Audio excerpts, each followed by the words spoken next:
এবার বাস্তবে উর্মির আঁচল ধরে ঘুরছে সূর্য। তবে কি তারা প্রেম করছে? বিস্তারিত জানতে ভিডিওটি শেষ পর্যন্ত দেখুন, আর আমাদের চ্যানেলে নতুন হলে সাবস্ক্রাইব করুন। অনুরাগের ছোঁয়া সিরিয়ালে এই মুহূর্তে চলছে টানটান উত্তেজনা। গল্প একেবারে জমে ক্ষীর।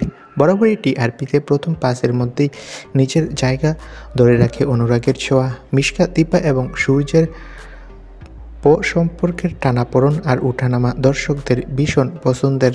সম্প্রতি জয়কে নিয়ে একটা কথা বলেছে সূর্য সিরিয়ালে। জয় নাকি সারাক্ষণ বউয়ের আঁচল ধরে ঘুরে বেড়ায়, আর এটা নিয়ে সূর্যকে নানা ধরনের ট্রোল করছে নেটিজনরা। কেউ বলছে জয় তো নিজের ভালোবাসা দিয়ে উর্মিকে একজন ভালো মনের মানুষ করে তুলেছে, উর্মিকে সুখী রাখতে পেরেছে, কিন্তু সূর্য দীপার সঙ্গে কী করছে অপমান ছাড়া। আজ সূর্যর জন্য এত নরম মনের দীপাকে বাধ্য হয়ে প্রতিবাদী হতে হয়েছে।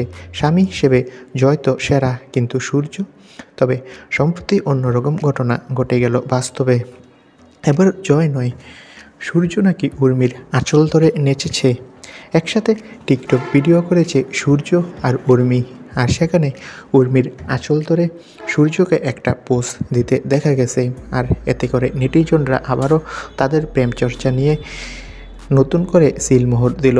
অনেকে বলছে, হ্যাঁ সত্যি সত্যি সূর্য ও উর্মি মানে অভিনেতা দিব্যজ্যোতি দত্ত ও অভিনেত্রী সৌমিলি চক্রবর্তী চুটিয়ে প্রেম করছে। তা না হলে কি সূর্য মানে দিব্যজ্যোতির সাথে এতটা ক্লোজ দেখা যায় উর্মি মানে অভিনেত্রী সৌমিলিকে? তো বন্ধুরা, সূর্য আর উর্মি যদি সত্যি বাস্তবে প্রেম করে কেমন হবে? কমেন্ট করে তোমাদের মতামতটি জানিয়ে দাও, আর আমাদের চ্যানেলটি সাবস্ক্রাইব করে পাশে থাকা বেল আইকনটি বাজিয়ে রাখো। ভিডিওটি দেখার জন্য সকলকে ধন্যবাদ।